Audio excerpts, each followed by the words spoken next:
കൃഷ്ണായനം. ദേവകി പരിണയം. കംസൻ യുവരാജാവായി ഭരണം ആരംഭിച്ചു. ചക്രവർത്തിയായ കംസനെ എല്ലാവരും ഭയന്നു. ദേവപതിയെ ആക്രമിച്ച് വിജയിച്ചതോടെ കംസൻ അഹങ്കാരിയായി. ദുഷ്ടത വർദ്ധിച്ചു. ദുർമതം കൊണ്ട് മനസ്സ് നിറഞ്ഞു. എങ്കിലും വൈഷ്ണവചാപം ഭംഗിയായി പൂജിച്ചു, ആരാധിച്ചു. ഒരു ദിവസം പ്രഭാതത്തിൽ ഗർഗമഹർഷി കൊട്ടാരത്തിലെത്തി. കംസൻ ആചാര്യനെ പൂജിച്ച് സ്വീകരിച്ചു.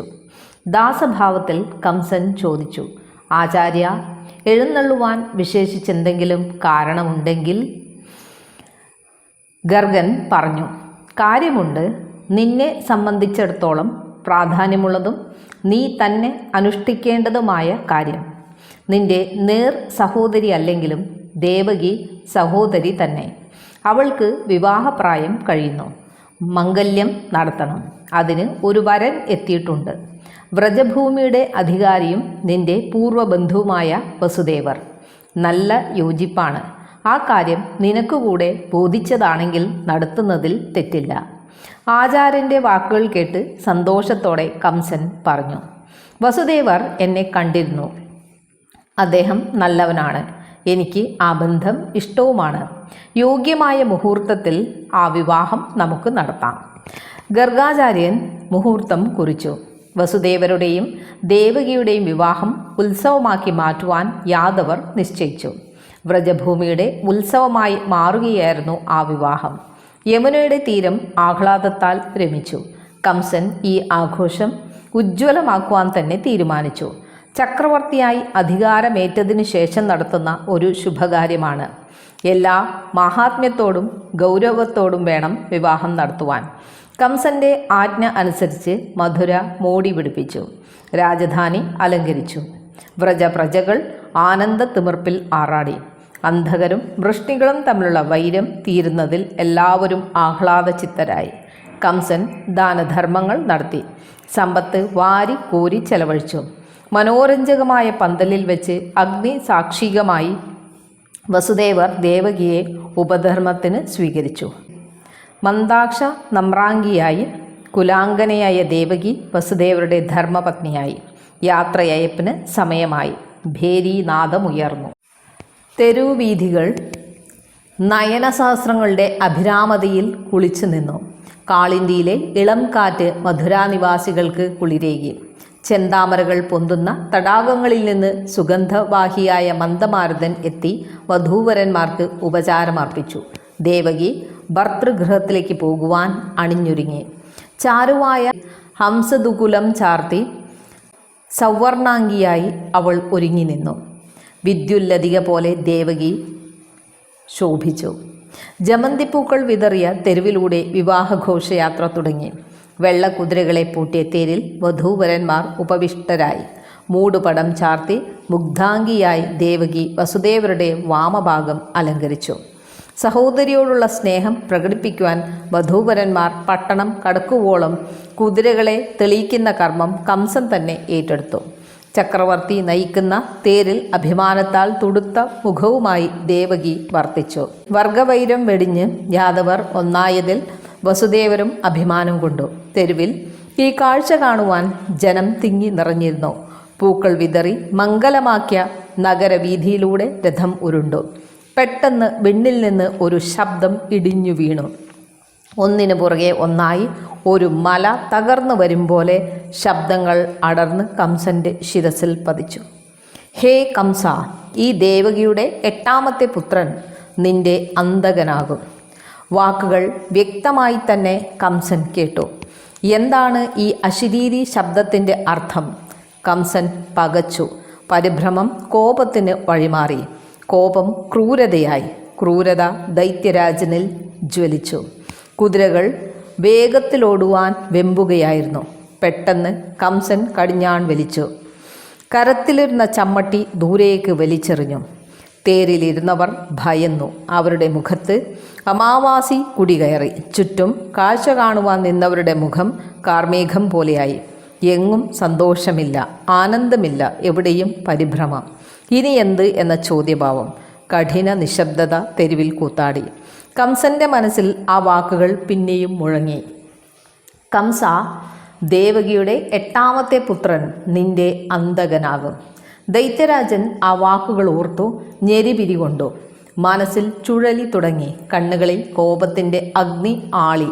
അസഹനീയമായ താപം കംസനിൽ ഉയർന്നു. അവൻ തിരിഞ്ഞു നോക്കി. സിംഹത്തെ കണ്ട മാൻപേടയെപ്പോലെ ഭയന്നിരിക്കുന്ന ദേവകി. അവൾ മനസ്സ് വിട്ട് പകച്ചു നോക്കുന്നു. വസുദേവരും അതെ. വീണ്ടും കംസന്റെ മനസ്സിൽ അശരീരി മുഴങ്ങി. 8ാമത്തെ പുത്രൻ, 8ാമത്തെ പുത്രൻ, 8ാമത്തെ പുത്രൻ. അവൻ ജനിച്ചില്ലെങ്കിൽ പിന്നെങ്ങനെ അന്തകനാകും? കംസന്റെ മനസ്സിലൂടെ ചിന്തകൾ മിന്നലുകൾ പോലെ പുളഞ്ഞു പാഞ്ഞു. അതെ, അതുതന്നെ. അവൻ ജനിക്കരുത്, അതാണ് വേണ്ടത്. ചിന്ത ഇത്രത്തോളമായപ്പോൾ കംസൻ പിന്നെയും തിരിഞ്ഞു നോക്കി. ഭയന്ന് വിറയ്ക്കുന്ന ദേവകി. അവളോട് എന്ത് പറയണമെന്നറിയാതെ പരുങ്ങുന്ന വസുദേവർ. കഠിനമായ നിശബ്ദത തളം കെട്ടി നിൽക്കുന്നു. പെട്ടെന്ന് കംസൻ ചാടി എഴുന്നേറ്റു. ചിന്തയുടെ കടിഞ്ഞാൺ മുറുകി. അത് തന്നെയാണ് വേണ്ടത്. സഹോദരി പോലും. അവൾ ജീവിച്ചിരിക്കരുത്. ജീവിച്ചിരുന്നാലേ ആ ഗർഭപാത്രം തൻ്റെ അന്തകനെ പേറൂ. അത് ഉണ്ടാകരുത്. അവൾ മരിക്കണം ഈ നിമിഷം, ഈ തേരിൽ വെച്ച്. കംസൻ ഒരു കുതിപ്പിന് തേരിൽ വധൂവരന്മാരുടെ നികടത്തിലെത്തി. ദേവകിയുടെ മൂടുപടം വലിച്ചു ചീന്തി. വെള്ളിതൾ ഇളക്കി മാറ്റിയ പൂ പോലെ അവളുടെ മുഖം കണ്ടു. തലമുടിക്ക് ചുറ്റിപ്പിടിച്ച് ദയയില്ലാതെ കംസൻ തേർത്തട്ടിലേക്ക് അവളെ വലിച്ചിട്ടു. വലത് കൈയിൽ കരവാൾ ഉയർന്നു. ആകാശത്തിൽ മിന്നൽ പിണരുകൾ. ആസന്നമായ മരണം പല്ലെളിച്ച് നിൽക്കുന്നത് ദേവകി കണ്ടു. മരണം, ഭീകരമായ ഒരു പതനം. അവൾ വേദന കൊണ്ട് പുളഞ്ഞെങ്കിലും ഞരങ്ങിയില്ല. എന്തെന്ന് വ്യവച്ഛേദിക്കുവാൻ പോലും ആകാത്ത മനസ്സുമായി വിധിക്ക് കീഴടങ്ങി. അരുത്, അവളെ ദയവായി കൊല്ലരുത്. വസുദേവർ കംസന്റെ മുമ്പിൽ കരമുയർത്തി നിന്നു. ആജ്ഞയോ അപേക്ഷയോ രണ്ടും വ്യക്തമാകുന്നില്ല. വസുദേവർ ക്ഷണത്തിൽ കനത്ത ബുദ്ധിയുടെ ഉടമയായി. ഔചിത്യത്തോടെ വേണ്ട കാര്യങ്ങൾ ഉടൻ നിർവഹിക്കുവാനുള്ള ശേഷിയുള്ളവനാണല്ലോ ബുദ്ധിമാൻ. വസുദേവർ ഒരു നിമിഷം കൊണ്ട് ചിന്തിച്ചു. കാടനാണ് കംസൻ. അവൻ്റെ കരത്തിൽ നിന്ന് ആലില പോലെ വിറയ്ക്കുന്ന ഭാര്യയെ രക്ഷിക്കണം. അതിന് അനുനയം പ്രയോഗിക്കുക മാത്രമേ മാർഗമുള്ളൂ. ബുദ്ധിപൂർവം വസുദേവർ പറഞ്ഞു. മഹാരാജാവേ, ഒരു സ്ത്രീയെ, അതും സ്വന്തം സഹോദരിയെ, ഇത്രയും ജനങ്ങൾ തിങ്ങി നിൽക്കുന്ന സ്ഥലത്ത് വെച്ച് വധിക്കുന്നത് ഉചിതമാണോ? കല്യാണ മുഹൂർത്തം കഴിഞ്ഞ നിമിഷത്തിൽ കൊല്ലുകയോ? ആലോചിച്ചു നോക്കൂ. ജനങ്ങൾ എന്തൊക്കെയോ പറയുന്നു. ചിലത് കംസൻ കേട്ടു. ചക്രവർത്തി കുമാര, സ്ത്രീയെ വധിക്കുന്നത് യോഗ്യമല്ല. അവൾ അങ്ങയുടെ സഹോദരിയാണ്.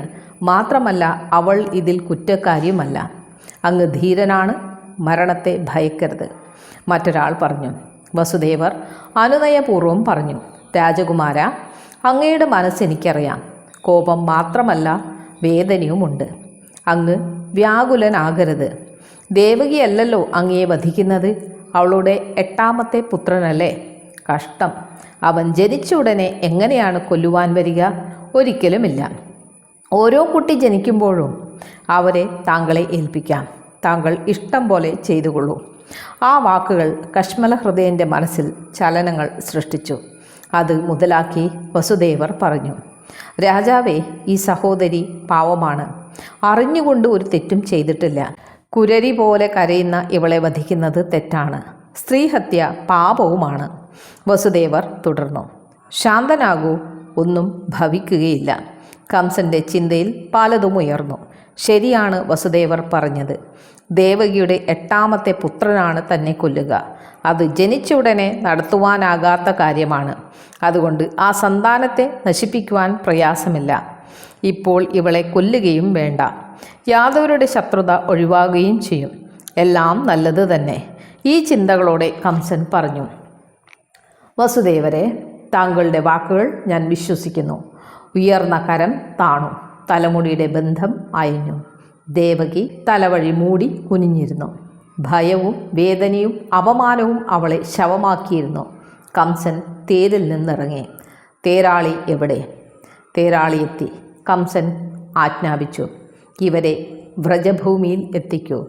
തേർ മന്ദം ഉരുളുവാൻ തുടങ്ങി. എവിടെയും ആശ്വാസത്തിൻ്റെ നിശ്വാസം.